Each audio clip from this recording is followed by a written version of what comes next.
If you're new to photography, you may have heard the term aperture, but you don't necessarily know what it means or how it affects your photos. If you look through the front of your lens, you'll see some blades and an opening. That opening is your aperture, and it allows light to pass through your camera's lens and contact your camera's sensor. It's measured in f-stops. Why is this useful to know? Well, aperture is one side of the exposure triangle, and knowing how to alter your f-stop to achieve proper exposure is a key aspect of photography. The lower the number, the larger the opening, and the more light will reach your sensor.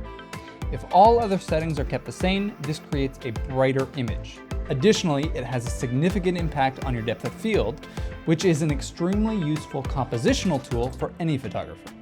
Depth of field is the range of distance that appears in focus in a photo. The lower your f-stop, the shallower the depth of field.